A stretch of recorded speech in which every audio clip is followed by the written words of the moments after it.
قرآن مجید کی ایک آیت ہے جس کا غلط مفہوم لیا جاتا ہے، لا اکراہ فی الدین۔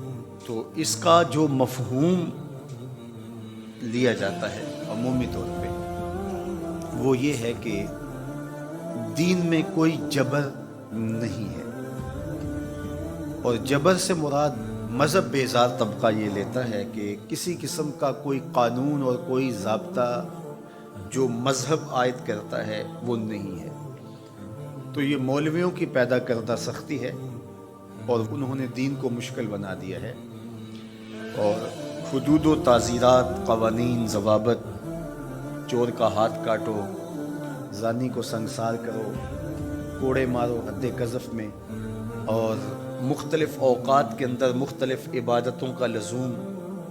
تو یہ کیا ہے جب قرآن کہتا ہے لا اکراہ فی الدین، دین میں کوئی سختی نہیں ہے، کوئی جبر نہیں ہے، جو مرضی کرو، تو یہ اس کا مفہوم نکالا۔ اور ایک طبقہ ایسا ہے کہ جو دین کو اس طرح پیش کرتا ہے اور اس طرح سے دین کو لوگوں کے سامنے رکھتا ہے کہ جس طرح دین پر عمل کرنا کوئی آسان کام نہیں ہے، اور اس کو وہ مشکل اتنا بنا دیتا ہے کہ لوگ گھبرا جاتے ہیں کہ ہم تو پھر دین پہ نہیں چل پائیں گے، چند لوگ ہی دین پہ چل سکتے ہیں، جبکہ یہ دونوں چیزیں افراط و تفریط سے تعلق رکھتی ہیں۔ تو آیت کریمہ کا صحیح مفہوم یہ ہے، لا اکراہ فی الدین کا مطلب یہ ہے کہ دین قبول کروانے میں کسی پر سختی نہیں کی جائے گی کہ تو ضرور مسلمان ہے، یہ اس کا مفہوم۔ اب کوئی دین قبول کر چکا ہے اور پھر احکام شریعہ اس کے اوپر نافذ ہوں گے تو یہ تو ہوں گے، تو اس پر یہ نہیں ہے کہ اب اس پر سختی نہیں کی جائے۔ جو اس جامعہ میں، اس درس گاہ میں داخل نہیں ہوتا، پڑھنا نہیں چاہتا،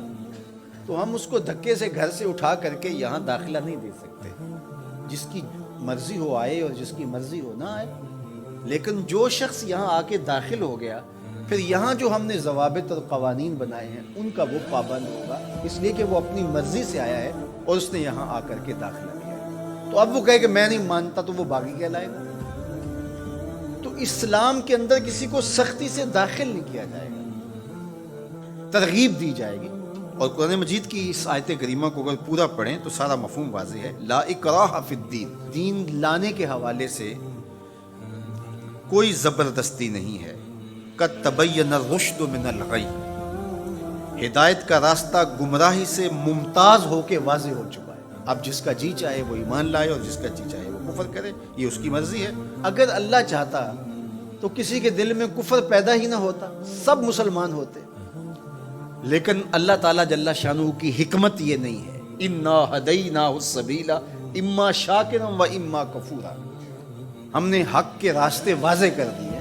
اب جس کی مرضی ہو وہ کفر کے راستے پہ چلے، جس کی مرضی ہو وہ اسلام کے راستے پہ چلے، اس کی اس مرضی کی وجہ سے ہی تو جزا و سزا ہے۔ اگر اس کی مرضی سلب کر لی جائے اور وہ ایمان لانے پہ مجبور ہو تو پھر اس کا یہ کمال کون سا ہے؟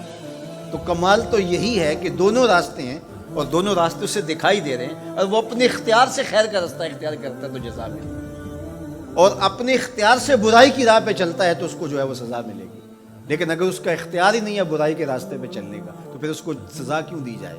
تو یہ بات ذہن میں رکھیے گا، یہ اختیار پر جزا اور سزا ہے۔ تو آیت کریمہ کا مفہوم یہ بتاتا ہے کہ جو چاہے وہ حق پہ آئے، اس پہ مجبور نہیں کیا جائے گا۔ باقی احکام شریعہ پر عمل پیرا ہونا تو یہ ایک امر آخر ہے۔ تو یہ سراسر نفسانی خواہش ہے کہ اسلام ہمارے اوپر کوئی پابندی نہ لگائے، جس طرح ہم چاہیں اس طرح ہی چلیں، اور ہماری زبان پہ کلمہ بھی جاری رہے۔ میں بھی ہوٹل میں پیو، چندہ بھی مسجد میں دو، شیطان بھی خوش رہے، خدا بھی ناراض نہ ہو، یہ کیسے ہو سکتا ہے؟ تو لا اکراہ فی الدین کا جو مفہوم لوگوں نے تراش لیا کہ اسلام کا کوئی ضابطہ قانون ہم قبول نہیں کریں گے، ہم خواہش اور مرضی کی زندگی بسر کریں گے، یہ سراسر دین کی منشا کے برعکس چیز ہے۔